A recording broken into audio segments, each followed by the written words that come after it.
दोस्तों बायोलॉजी के सेक्शन को आगे बढ़ाएंगे और आज के वीडियो में हम कोशिका के चैप्टर को खत्म करने की यहाँ पर कोशिश करेंगे।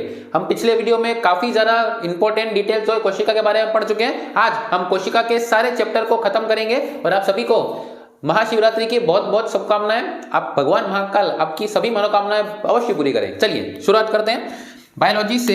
तो कोशिका के बारे में हम बहुत सारे डिटेल पढ़ चुके थे, हम एक क्विक रिवीजन उसका करते हैं। ध्यान दीजिए, कोशिका कितने प्रकार की? कोशिका दो प्रकार की, पादप कोशिका, जंतु कोशिका, मैं आपको बता चुका हूं। हम पढ़ रहे हैं कौन सी कोशिका? जंतु कोशिका। इसके बाद एक झिल्ली होती है जिसे हम कोशिका झिल्ली के नाम से जानते हैं, जो कि काइटिन की यहाँ पर बनी होती है। इसके बाद ध्यान दीजिए, पादप कोशिका में एक अलग से झिल्ली होती है जिसे हमने नाम दिया था, पादप कोशिका में एक अलग से झिल्ली होती है जिसे अपन ने कोशिका भित्ति यानी कि सेल वॉल का नाम दिया था, जो कि सेल्यूलोज से यहाँ पर बनी होती है और वो केवल और केवल पादप कोशिका में ही पाई जाती है।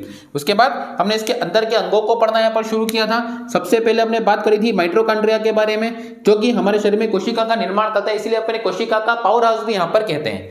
अगला अपन ने पढ़ा था तारकरा या सेंट्रोसोम, जो कि कोशिका के अंदर क्या करता है? आपका विभाजन का काम करता है। अब इसके पहले माइटोकॉन्ड्रिया यहाँ पर पढ़ चुके हैं। याद कीजिए, लाइसोसोम हम पढ़ चुके हैं लास्ट वीडियो में। लाइसोसोम जो कि आत्महत्या की थैली से कहा जाता है। उसके बाद में राजधानी या वैक्यूल्स हम पढ़ चुके हैं। राजधानी जो है वो पानी को सोखने का काम करता है। इसी कारण से जो पादप कोशिका होती है वो आकार में क्या पाई जाती है? बड़ी यहाँ पर पाई जाती है।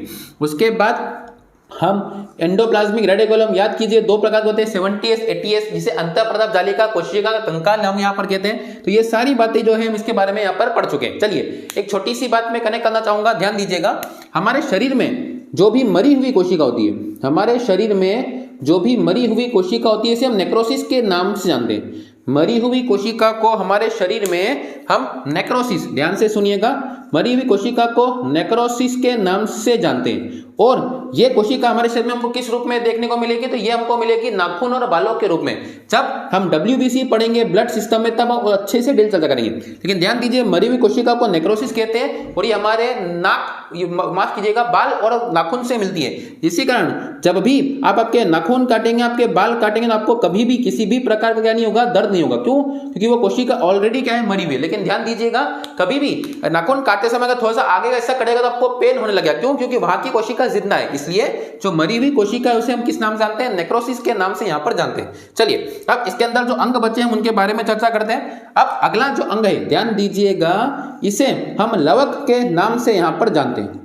एक बात ध्यान से सुनिएगा, जो लवक है ये केवल और केवल किसमें पाया जाता है? पादप कोशिका में पाया जाता है। आई होप हमने पादप कोशिका, जंतु कोशिका में बहुत सारे डिफरेंस पढ़े, लेकिन सबसे जो मेजर डिफरेंस है वो ये है कि पादप कोशिका में अलग से अंग पाया जाता है जिसे हम किस नाम से जानते हैं? लवक के नाम से यहाँ पर जानते हैं। अब ध्यान दीजिए, ये जो लवक होता है ये 3 प्रकार का होता है। कौन कौन से प्रकार होंगे लवक के? तो सबसे पहले एक जिसे हम हरित लवक के नाम से जानते हैं। सबसे पहला लवक जिसे हम हरित लवक बोलेंगे। दूसरा इसे हम अवर्णी लवक के नाम से भी यहाँ पर जानते हैं। और तीसरा इसे हम वर्णी लवक के नाम से भी यहाँ पर जानते हैं। ध्यान दीजिए, पादप कोशिका में एक अलग से हिस्सा होता है जिसे हम लवक के नाम से जानते हैं, और ये पादप कोशिका का सबसे बड़ा अंग भी है। जी हाँ, ध्यान दीजिएगा, पादप कोशिका का जो सबसे बड़ा अंग है वो किसे मानते हैं हम? लवक को। लवक कितने प्रकार के होते हैं? लवक 3 प्रकार के होते हैं। कौन कौन से? हरित लवक, अवर्णी लवक और वर्णी लवक। अब ध्यान दीजिए, तीनों का जो काम है उसको ध्यान समझिएगा। तो हरित लवक जो होता है, हरित लवक जो होता है वो पेड़ पौधों के अंदर किस चीज का निर्माण करता है? भोजन का क्या करता है? निर्माण यहाँ पर करता है। साइटोप्लाज्म इसको नाम जानते हैं। तो हरित लवक किस चीज का निर्माण करता है? भोजन का यहाँ पर निर्माण करेगा। अब जो अवर्णी लवक है ये इसी भोजन को क्या करके रखेगा? संचित करके रखेगा। जो भोजन हरित लवक के द्वारा बनाया गया है उस भोजन को संचित करने या जमा करने का काम किसमें होता है? आपका अवर्णी लवक में। और ये पौधों के उन हिस्सों में पाया जाता है जहां पर कलर्स नहीं होते, जैसे कि अंडरग्राउंड जो तना होता है या जड़ होती है उसके अंदर ये सफेद और ब्राउन कलर का लगभग पाया जाता है। तो दूसरा कौन सा हो जाएगा आपका? अवर्णी लवक। तीसरा वर्णी लवक उस लवक को कहते हैं जो कि पौधों के अंदर क्या प्रोवाइड करता है? कलर्स प्रोवाइड करता है। जैसे आपने सुना होगा लाइकोपिन जो है पाया जाता है आपका टमाटर में पाया जाता है। वैसे अलग अलग प्रकार की चीजों के अंदर जो है वो कलर प्रोवाइड करता है। पौधों में जो कलर होते हैं वो किसकी वजह से होते हैं? आपका वर्णी लवक के कारण ही यहाँ पर होते हैं। तो ध्यान दीजिए, लवक कितने प्रकार के? लवक 3 प्रकार के। पहला हरित लवक, दूसरा अवर्णी लवक, तीसरा वर्णी लवक। और ये लवक केवल और केवल किसमें पाए जाते हैं? पादप कोशिका में यहाँ पर पाए जाते हैं। चलिए, पादप कोशिका जंतु कोशिका में बहुत सारे डिफरेंस हम पूछ चुके हैं। याद कीजिए, जंतु कोशिका का आकार कौन सा होता है? गोल। वहीं पादप कोशिका का आकार क्या होता है? आपका लगभग चौकोर यहाँ पर होता है। जंतु कोशिका में दोनों में जो है वो झिल्ली पाई जाती है और कोशिका झिल्ली किसमें पाई जाती है? पादप कोशिका में भी यहाँ पर पाई जाती है।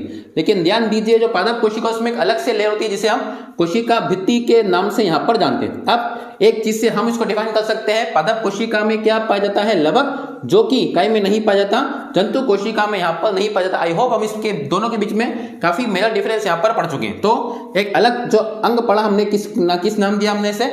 लवक के नाम से यहाँ पर जानते हैं। अब थोड़ा सा ध्यान दीजिएगा, हमको दो प्रकार, कोशिका को दो प्रकार से और भी यहाँ पर बांटा गया है। थोड़ा सा ध्यान से डाटा सुनिएगा, आपको थोड़ा सा टेक्निकल हिस्सा है तो आपको समझने में थोड़ी सी दिक्कत आएगी। वीडियो को रिवाइंड करके आप फिर से देख सकते हैं।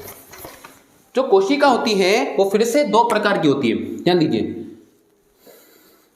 जंतु पादप के अलावा भी कोशिका दो प्रकार की होती है, जिसे हम एक तो प्रोकैरियोटिक के नाम से जानते हैं, जिसे हम प्रोकैरियोटिक के नाम से जानते हैं, और इसे हम यूकैरियोटिक के नाम से यहां पर जानते हैं, यूकैरियोटिक के नाम से जानते हैं। कोशिका का विभाजन, कोशिका को हमने फिर से दो भागों में बांट दिया, एक कोशिका प्रोकैरियोटिक, एक कोशिका यूकैरियोटिक। ध्यान दीजिए, जो प्रोकैरियोटिक कोशिका है इसके अंदर पाया जाता है राइबोसोम, और जो प्रोटीन का निर्माण करता है। ध्यान दीजिए, राइबोसोम तो हमारी कोशिका में पाया जाता है। अब ये प्रोकैरियोटिक वो कोशिका जो अविकसित कोशिका होती है, जो कोशिका पूरे तरीके से क्या नहीं हुई है? विकसित नहीं हुई है। इसलिए राइबोसोम जो प्रोटीन बनाता है वो बनाता है आपका 70S।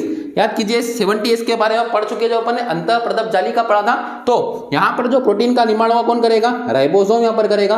और राइबोसोम जो प्रोटीन बनाता है कौन सा प्रोटीन है? 70S प्रोटीन, मतलब कम प्रोटीन की आवश्यकता पड़ती है। इसलिए प्रोकैरियोटिक उन चीजों में पाया जाता है जिनकी कोशिका क्या होती है? अविकसित, और जिसको हम खुली आंखों से यहाँ पर नहीं देख सकते। जैसे कि जितने भी प्रकार के वायरस होते हैं, जैसे कोरोना वायरस एक किस प्रकार की कोशिका थी? तो वो प्रोकैरियोटिक कोशिका यहाँ पर थी। वहीं अगर हम बात करते हैं यूकैरियोटिक कोशिका के बारे में, तो हमारे शरीर में जो कोशिका होती है, यानी कि जितने भी जंतु होते हैं उन सब में कौन सी कोशिका मिलेगी? यूकैरियोटिक, क्योंकि ये कौन सी कोशिका होती है? विकसित कोशिका यहाँ पर होती है। तो हमारे शरीर में जितनी भी कोशिका है, सारी कोशिका कौन सी कोशिका है? विकसित कोशिका। इसलिए मानव में कौन सी कोशिका पाई जाती है? यूकैरियोटिक कोशिका यहाँ पर पाई जाती है। और इसके अंदर भी क्या पाया जाता है? राइबोसोम। और ये जो निर्माण करता है, किसका निर्माण करता है? आपका ATS का निर्माण करता है, जिससे जितनी भी कोशिका है वो प्रोटीन कंज्यूम करती है। तो राइबोसोम, यूकैरियोटिक के अंदर राइबोसोम निर्माण करता है कौन सी कोशिका का? ATS कोशिका का। और प्रोकैरियोटिक कोशिका में राइबोसोम निर्माण करता है किसका? 70S का निर्माण यहाँ पर करता है। तो आई होप आपको समझ में आएगा प्रोकैरियोटिक और यूकैरियोटिक। प्रोकैरियोटिक के आसपास इसके कुछ दानेदार संरचना पाई जाती है, जिसे अपन सीलिया कहते हैं, और एक लंबी संरचना पाई जाती है, जिसे हम फ्लैजेला के नाम जानते हैं। तो सीलिया और फ्लैजेला पाया जाता है किसके अंदर? प्रोकैरियोटिक कोशिका के अंदर यहाँ पर पाया जाता है। अब प्रोकैरियोटिक कोशिका में कुछ कमी होती है क्योंकि ये अविकसित है, इसलिए इसके अंदर आपको एक तो केंद्रक देखने को मिलेगा जिसे हम न्यूक्लियस कहते हैं, और एक मिलेगा आपको राइबोसोम। ये दो चीजें मिलेगी, तीसरी चीज आपको देखने को मिलेगी लवक। ये तीन चीजें केवल पाई जाती है किसके अंदर? प्रोकैरियोटिक में। और हमारी कोशिका जो है यूकैरियोटिक, इसके अंदर सभी चीजें पाई जाती है। माइटोकॉन्ड्रिया मिलेगा, तारकराय मिलेगा, लाइसोम मिलेगा, वैक्यूल्स मिलेंगे, लवक मिलेंगे, एंडोप्लाज्मिक रेटिकुलम, सारी चीजें यहाँ पर देखने को मिलती है। इसलिए इसी कोशिका को हम क्या बोलते हैं? यूकैरियोटिक कोशिका के नाम से जानते हैं। आई होप आपको दोनों के बीच में डिफरेंस यहाँ पर समझ में आया होगा। चलिए आगे बढ़ते हैं। बीच बीच में देखना पड़ता है, वीडियो चलते चलते बंद नहीं हो जाए, वरना इतनी मेहनत सब बेकार होती है उसको। चलिए, प्रोकैरियोटिक और यूकैरियोटिक आपको समझ में आ गया, जिसके अंदर 70S और ATS, और 70S ATS हम पहले पढ़ चुके हैं। अब ध्यान दीजिए, हम कैसे पता करें किसमें प्रोकैरियोटिक यूकैरियोटिक है? तो जितनी चीज आप खुली आंखों से देख पाते हैं उन सभी के अंदर कौन सी कोशिका होगी? यूकैरियोटिक। जैसे कि इंसान, जानवर, जीव जंतु, सभी में कौन सी कोशिका? यूकैरियोटिक, क्योंकि हमारी कोशिका विकसित होती है। लेकिन जो आंखों से नहीं देख सकते, जैसे फंगस हो गया, इन सभी में कौन सी कोशिका मिलेगी आपको? अविकसित कोशिका। जितने वायरसेस होते हैं उनमें भी अविकसित कोशिका देखने को मिलेगी। आई होप आपको समझ में आया होगा। अब ध्यान से सुनिए, मैं एक टेक्निकल पॉइंट कनेक्ट करूंगा। आप सभी जानते हैं कि माइटोकॉन्ड्रिया, और माइटोकॉन्ड्रिया की जो आंतरिक दीवार है उसे हम किस नाम से जानते हैं? क्रिस्टी के नाम से जानते हैं। ठीक है, इस पूरी कोशिका के अंदर होता है राइबोसोम। जो राइबोसोम जो है वो काय का निर्माण करता है? प्रोटीन का निर्माण करता है। इसलिए हम राइबोसोम को प्रोटीन की फैक्ट्री के नाम से हम भी जानते हैं। ये बात हम पहले पढ़ चुके हैं। अब अगर इस पूरी कोशिका को प्रोटीन का आवश्यकता होती है तो वो कौन प्रोवाइड करता है? राइबोसोम प्रोवाइड करता है पूरी की पूरी कोशिका को। लेकिन ध्यान से सुनिएगा, जो माइटोकॉन्ड्रिया होता है इसकी आंतरिक दीवार को क्या कहते हैं? क्रिस्टी। इस माइटोकॉन्ड्रिया ने अपने ही अंदर एक छुपे छुपे एक 70S कोशिका रखी हुई है, ध्यान दीजिएगा। और ये 70S कोशिका जो है वो प्रोटीन का निर्माण करती है। अब ये जो 70S कोशिका है ये राइबोसोम है। 70S जो राइबोसोम है किसमें पाया जाता है? माइटोकॉन्ड्रिया में। अब माइटोकॉन्ड्रिया बोलता है कि यार मैं को दिन भर शरीर में ऊर्जा बनानी होती है, मैं बहुत सारा काम करता हूं तो मुझे भी कुछ प्रोटीन की आवश्यकता होती है। तो कोशिका ने बोला कि तुमको प्रोटीन चाहिए तो राइबोसोम से लो, लेकिन राइबोसोम जो प्रोटीन देता है वो तो पूरी की पूरी कोशिका में देता है, और इतना सा कोशिका इतनी राइबोसोम तो बहुत कम मात्रा में प्रोटीन मिलता होगा। इस कारण से इस माइटोकॉन्ड्रिया ने अपने अंदर एक 70S नाम का राइबोसोम रखा है, जो कि इसको खुद को क्या प्रोवाइड करता है, यहाँ पर एनर्जी प्रोवाइड करता है। अब ध्यान दीजिए 70S को तो हमने क्या नाम दिया है, प्रोकैरियोटिक, लेकिन जो राइबोसोम के अंदर पाया जाता है कौन सा है आपका 80S, इसे हम नाम क्या देते हैं, यूकैरियोटिक। तो क्वेश्चन यहाँ पर पूछा जाएगा ऐसा कौन सा अंग है जो यूकैरियोटिक के होने पर भी उसके अंदर प्रोकैरियोटिक के गुण पाए जाते हैं, या यूकैरियोटिक का प्रोकैरियोटिक किसे कहते हैं, तो यूकैरियोटिक तो पूरी कोशिका, इसके अंदर पाया जाता है माइटोकॉन्ड्रिया, और माइटोकॉन्ड्रिया के अंदर पाया गया 70, जिसे हम क्या बोलते हैं, प्रोकैरियोटिक। तो क्वेश्चन ध्यान से सुनिएगा, एसएससी सीजीएल में एग्जैक्टली क्वेश्चन पूछा गया है कि यूकैरियोटिक का प्रोकैरियोटिक किसे कहा जाता है, तो यूकैरियोटिक का प्रोकैरियोटिक हम किसे बोलेंगे, माइटोकॉन्ड्रिया को यहां पर कहते हैं। तो माइटोकॉन्ड्रिया के अंदर 70S राइबोसोम पाया है, जो इसको केवल माइटोकॉन्ड्रिया को ही क्या देता है, ऊर्जा, यहां पर प्रोटीन बना के देता है। तो आई होप आपको समझ आ गया कि यूकैरियोटिक का प्रोकैरियोटिक किसे कहते हैं, अपन माइटोकॉन्ड्रिया को यहां पर कहते हैं। ये सारी चीजें यहां पर हम पढ़ चुके हैं, तो कोशिका के सारे अंग जो है वो क्या हो चुके हैं, खत्म। चलिए अब हम आगे बढ़ते हैं, मोस्ट इंपोर्टेंट पॉइंट कोशिका के विभाजन के बारे में हमको पढ़ना है, तो सारी चीजों को थोड़ा ध्यान से सुनिएगा। अब हम आगे बढ़ते हैं। आई होप आपको यूकैरियोटिक प्रोकैरियोटिक सभी चीजों में आसानी से चीज समझ में आई होगी। अब कोशिका का जो विभाजन है वो थोड़ा सा इंपॉर्टेंट है, उसको थोड़ा ध्यान से आप सुनिएगा। कोशिका का जो विभाजन होता है, डिवीजन ऑफ सेल, कोशिका का विभाजन कितने प्रकार से होता है, 3 प्रकार से। तीनों प्रकार कौन कौन से, सबसे पहला विभाजन जिसे हम असूत्री विभाजन के नाम से जानते हैं, जिसके अंदर किसी प्रकार के फॉर्मूले की आवश्यकता नहीं पड़ती है, अमाइटोसिस बोलते हैं इसे। दूसरा हम समसूत्री विभाजन के नाम से भी इसे जान सकते हैं। तीसरा इसे अर्धसूत्री विभाजन के नाम से भी यहां पर जाना जाता है, अर्धसूत्री विभाजन, असूत्री विभाजन, समसूत्री विभाजन, अर्धसूत्री विभाजन, अमाइटोसिस, माइटोसिस और मियासिस के नाम से इसको जानते हैं। तो कोशिका का विभाजन कितने प्रकार से होता है, 3 प्रकार से यहां पर होता है। चलिए असूत्री विभाजन की अगर हम डेफिनेशन की बात करें तो एक ऐसा विभाजन जिसके अंदर किसी भी प्रकार के नियम कायदे, किसी सूत्र की आवश्यकता नहीं पड़ती है। एक कोशिका से मिलकर आगे चलकर कितनी कोशिका बन जाएगी, 2 कोशिका जब बन जाती हैं, तो इस कोशिका को या इस विभाजन को हम कौन सा विभाजन बोलते हैं, असूत्री विभाजन बोलते हैं, जिसके अंदर कि कोई नियम कायदे की आवश्यकता पड़ती है। तो जितने भी वायरसेस होते हैं उनमें विभाजन कौन सी कोशिका से होता है, असूत्री कोशिका से होता है, क्योंकि ये धीरे धीरे पूरे के पूरे एरिया को कवर कर लेते हैं। जैसे कोरोना जाकर एंटर कहां कर रहा था, आपके फेफड़ों के अंदर, और धीरे धीरे वो अपनी फोटोकॉपी कौन से विभाजन से कर रहा था, असूत्री विभाजन से यहाँ पर कर रहा था, और पूरे के पूरे शरीर में यहाँ पर फैलता जा रहा था। इसलिए वो विभाजन क्या कहलाएगा, आपका असूत्री विभाजन कहलाएगा, जो सभी प्रकार के वायरसेस में यहाँ पर होता है, जो बीमारी फैलाते हैं। दूसरा ध्यान दीजिए, समसूत्री विभाजन। समसूत्री मतलब जितनी कोशिका मरी है उतनी ही कोशिका का निर्माण, तो समान प्रकार की कोशिका का निर्माण या समान संख्या में कोशिका का निर्माण कौन से विभाजन से होगा, आपका समसूत्री विभाजन से होगा।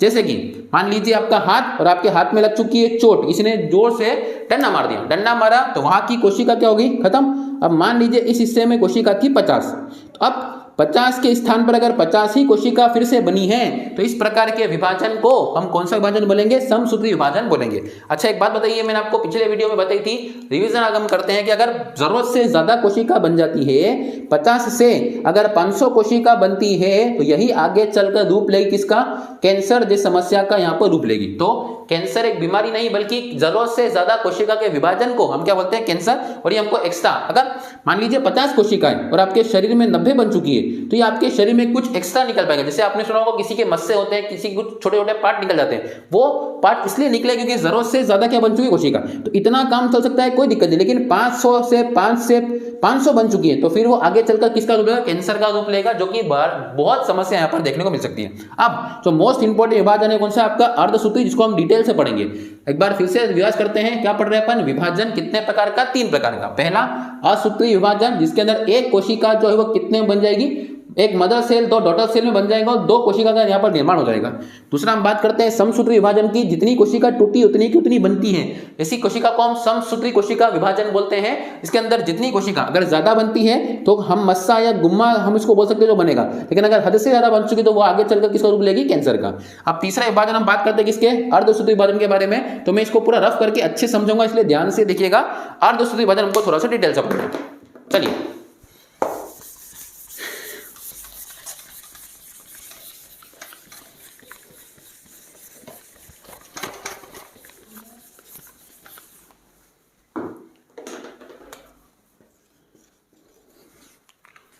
तीसरा जो विभाजन है इसे अर्धसूत्री विभाजन के नाम से जानते हैं। अब ध्यान दीजिए, अर्धसूत्री विभाजन मतलब आधा विभाजन होगा। अब हमने पता है जो क्रोमोसोम होता है, ध्यान से सुनिएगा, हमको पता है यह बात हम पढ़ेंगे कि केंद्रक हमारा पढ़ना बाकी, हम उसको केंद्रक को पढ़ेंगे। मेल की अगर बात करते हैं तो मेल में टोटल कितने गुणसूत्र होते हैं? 46। वहीं अगर हम फीमेल की भी बात करते हैं तो फीमेल में कितने गुणसूत्र होते हैं आपके? 46। 23 जोड़े 46 होते हैं। इनको अगर अपन दो भागों में बांटते हैं, ध्यान दीजिएगा, गुणसूत्रों को अगर अपन दो भागों में बांटते हैं तो मेल और फीमेल, मेल के अंदर जो गुणसूत्र होते हैं इसको एक को नाम देते हैं हम ऑटोसोम और एक को हम नाम देते हैं ओलोसोम। ऑटोसोम और ओलोसोम, ठीक है। सेम फीमेल में भी दो प्रकार गुणसूत्र होते हैं, जिसे हम ऑटोसोम के नाम से जानते हैं और इसे हम ओलोसोम के नाम से यहां पर जानते हैं। ऑटोसोम के अंदर जो पाए जाते हैं गुणसूत्र होते हैं 44 और ओलोसोम के अंदर पाए जाते हैं गुणसूत्र 2। टोटल कितने होते हैं? 46। वैसे ही ऑटोसोम की बात करेंगे तो 44, ओलोसोम की बात करेंगे तो 2। तो टोटल गुणसूत्र कितने हो जाएंगे हमारे? 46। अब अर्धसूत्री विभाजन से ही नई संतान का यहां पर क्या होता है? निर्माण होता है। ध्यान से सुनिएगा, विभाजन अर्धसूत्री मतलब आधी कोशिका हो जाएगी। अब आधी कोशिका मतलब जो मेल होता है ऑटोसोम से, यहां से विभाजन कितनी का होगा? 22 कोशिका का निर्माण होगा। ऑटोसोम से अर्धसूत्री है तो यहां से भी कितनी कोशिका जाएगी आपकी? 22 कोशिका। तो टोटल मिलाकर कितनी हो जाएगी आपका? 44। अब जो ऑटोसोम होता है यह निर्माण करता है किसका? शरीर का निर्माण यहां पर करता है, शरीर की बनावट का। वैसे ही जो ऑटोसोम है वो भी किसका निर्माण करेगा? शरीर की बनावट का। लेकिन जो ओलोसोम है वो जेंडर डिसाइड करता है, यानी कि होने वाले शिशु का क्या डिसाइड करेगा? लिंग। वही जो ओलोसोम है वो भी होने वाले शिशु को क्या डिसाइड करेगा? आपका लिंग डिसाइड करता है। तो पिता से कितने गुणसूत्र गए? 22।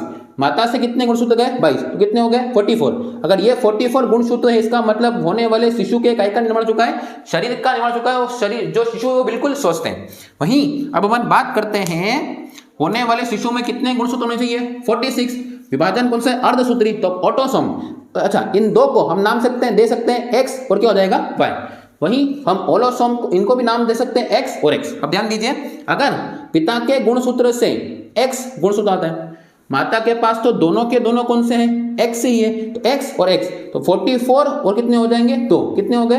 46। अगर दोनों गुणसूत्र एक्स एक्स होते हैं तो होने वाली संतान जो होगी वो जन्म होगा किसका? लड़की का यहां पर जन्म होगा। ध्यान दीजिएगा, 44 ऑटोसोम जिससे शरीर बन गया और 2 और जो थे ओलोसोम उससे क्या बन गया? आपका जेंडर। और होने वाली संतान क्या जन्म लेगी? आपका लड़की। वहीं अगर हम बात करते हैं होने वाली जो पिता के गुणसूत्र से कौन सा चले गया? वाई। माता के पास तो दोनों ही एक्स है तो यहां से कौन सा आएगा आपका? एक्स। तो कितना हो गया? वाई और एक्स। फिर से कितने हो गए? 44 और 2 46 हो जाएंगे। तो यहां से जो संतान का जन्म होगा वो संतान कौन सी होगी? आपका लड़का। यहां से क्वेश्चन ध्यान दीजिएगा कि होने वाले शिशु का लिंग निर्धारण किया जाता है किसके गुणसूत्र से? तो पिता के गुणसूत्र से, क्योंकि माता के पास तो दोनों के दोनों कौन से गुणसूत्र पाए जाते हैं? एक्स एक्स ही पाए जाते हैं। पिता के पास जो होता है एक्स वाई। अगर पिता से एक्स गया है तो जन्म होगा किसका? लड़की का। वहीं अगर पिता से कौन सा गया है? वाई, तो जन्म किसका होगा? आपका लड़के का जन्म यहां पर होगा। इसलिए होने वाले शिशु का जो जेंडर डिसाइड होता है वो किसके गुणसूत्रों से होता है? पिता या मेल के गुणसूत्रों से होता है। एक चैप्टर दोस्तों हम केंद्रक के बारे में पढ़ना भूल गए, तो केंद्रक को हम अगली वीडियो में अच्छे से डिटेल से कवर करेंगे, इसलिए उसको छोड़ दीजिए, अब उसकी चिंता मत कीजिए। तो मेल और फीमेल। अब ध्यान दीजिए, मैंने अभी बताया कि अगर 46 गुणसूत्र बिल्कुल सही है तो संतान क्या होगी? आपकी बिल्कुल स्वस्थ होगी। अब कभी कभी ऐसा होता है कि इन गुणसूत्रों में असंतुलन देखने को मिलता है। असंतुलन कैसे? मान लीजिए ऑटोसोम में पिता के पास गुणसूत्र 44 थे और यहां पर जाने में कुछ गड़बड़ होगी, 21 ही गुणसूत्र गए। तो अब ध्यान दीजिए यहां पर कितने हो जाएंगे? 43 और 2 कितने हो गए? 45। इसका मतलब गुणसूत्रों में क्या आ गई? कमी आ गई। अब जो होने वाली संतान है उसमें कुछ ना कुछ डिफेक्ट आपको देखने को मिलेगा। हो सकता है उसको हाथ नहीं हो सकता है एक पैर ना हो, एक कान ना हो, एक पैर ना हो, कान नहीं हो, आंख नहीं हो, कुछ समस्या देखने को मिलेगी क्योंकि उसके ऑटोसोम यहाँ पर गड़बड़ी है। इसका मतलब अगर ऑटोसोम में गड़बड़ी होती है तो शरीर की बनावट में क्या आ सकती है? समस्या यहाँ पर आ सकती है। लेकिन अगर आप देखेंगे कि ओलोसोम में अगर गड़बड़ी हुई, पिता के ओलोसोम से या माता के ओलोसोम से अगर कुछ गड़बड़ी होती है तो होने वाले शिशु के कहीं में दिक्कत हो सकती है, लिंग में दिक्कत हो सकती है। ऐसी होने वाली संतान या तो किन्नर, नपुंसक, बांझ यहाँ पर ये पैदा होती है। इसलिए ऑटोसोम में गड़बड़ी से होती है शरीर की बनावट में समस्या, और ओलोसोम की गड़बड़ी से होने वाले शिशु के लिंग में क्या हो सकती है, समस्या हमको देखने को मिल सकती है। तो आई होप आपको ये सारी चीज समझ में होगी। और इसी विभाजन को मोस्ट इंपॉर्टेंट कौन सा विभाजन बोलते हैं, अर्धसूत्री विभाजन, जिससे कि नई संतान का क्या होता है यहाँ पर जन्म। आई होप आपको ये सारे के सारे पॉइंट अच्छे समझ में आएंगे।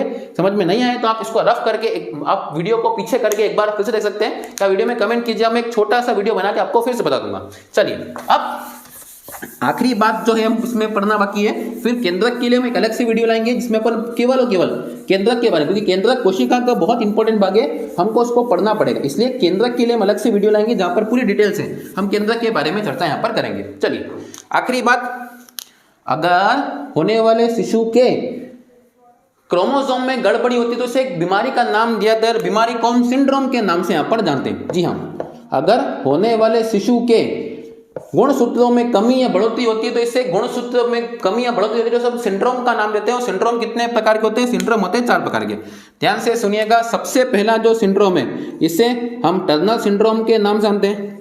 दूसरा जो सिंड्रोम है इसे अपन क्लेनीफेल्टर सिंड्रोम के नाम जानते हैं, लिखने में गड़बड़ी हो सकती है तो फिर शब्दों पर ध्यान दीजिएगा। Turner syndrome, Klinefelter syndrome. तीसरा होता है आपका डाउन सिंड्रोम, और चौथा होता है पटाउ सिंड्रोम। ध्यान से सुनिएगा, सिंड्रोम मतलब क्या, होने वाली संतान के गुणसूत्रों में कमी या वृद्धि को हम सिंड्रोम यहां पर कहते हैं। सिंड्रोम कितने प्रकार के, 4। सिंड्रोम हमारे शरीर के लिए बिल्कुल भी ठीक नहीं है। अच्छा, संख्या घटना भी सिंड्रोम कहलाएगा, संख्या का बढ़ना भी यहाँ पर सिंड्रोम ही कहलाएगा। चलिए, सिंड्रोम कितने प्रकार के, 4। अब जो टर्नर सिंड्रोम है वो केवल किसमें देखने को मिलेगा, तो ये केवल देखने को मिलता है फीमेल्स में, महिलाओं में। गुणसूत्रों की संख्या की बात करोगे तो कितनी हो जाएगी, 45। होनी कितनी चाहिए शिशु के लिए, 46, लेकिन कितनी हो जाएगी, 45। इसका मतलब इसे सिंड्रोम बोलेंगे। और इस सिंड्रोम के कारण जो महिला होती है वो कभी भी मां नहीं बन पाती। ऐसी महिला को आपने सुना होगा बाज की संज्ञा यहां पर दी जाती है, क्योंकि वो कभी भी संतान को जन्म दे ही नहीं सकती। हाँ, केवल यही रीजन नहीं है कि महिला मां नहीं बन पाती, इसके और भी सारे, मेंस्ट्रुअल साइकिल में दिक्कत हो सकती है, फेलोपियन ट्यूब जो है वो सकरा हो सकता है, इसके कारण दिक्कत होती है। तो टर्नर सिंड्रोम उनमें से एक कारण है कि वो महिला कभी मां नहीं बन पाएगी। तो टर्नर सिंड्रोम केवल फीमेल में देखने को मिलेगा, जिसमें केवल 45 गुणसूत्र होते हैं। क्लेनीफेल्टर सिंड्रोम केवल और केवल मेल में देखने को मिलता है। इसके अंदर गुणसूत्रों की संख्या कितनी मिलेगी हमको, 47 गुणसूत्र होते हैं, केवल मेल में मिलेगा क्लेनीफेल्टर सिंड्रोम, जिसके कारण पुरुषों में नपुंसकता आ जाती है। जी हाँ, पुरुषों में नपुंसकता आ जाती है। इसका मतलब यह है कि पुरुष जो है कभी पिता नहीं बन सकते, या फिर उनका महिलाओं के प्रति आकर्षण जो होता है वो धीरे धीरे खत्म होने लगता है। ऐसे को हम नपुंसकता यहाँ पर कहते हैं, जो क्लेनीफेल्टर सिंड्रोम के तो होती है। इसमें 47 गुणसूत्र मिलेंगे। आप सोचेंगे एक ज्यादा हो गया तो अच्छी बात है, नहीं अच्छी बात है। खाने में नमक का ज्यादा होना कोई अच्छी बात नहीं है, इसलिए सिंड्रोम ये बीमारी ही रहेगी, इसलिए 47 यहाँ पे मिलेंगे। डाउन सिंड्रोम जो है वो मेल और फीमेल दोनों में देखने को मिलेगा। गुणसूत्रों की संख्या 47 ही रहेगी। इसके से एक तो शरीर में कुबड़ निकल जाएगी, और आपका जो शरीर है वो बेडोल हो जाएगा। बेडोल बोले तो कुबड़ निकल जाएगी, अजीब सा शेप हो जाएगा आपके शरीर का, व्यवस्थित नहीं रहेगा शरीर। ऐसी समस्या को हम क्या बोलते हैं, डाउन। और लास्ट सिंड्रोम बनता है कौन सा, पटाउ।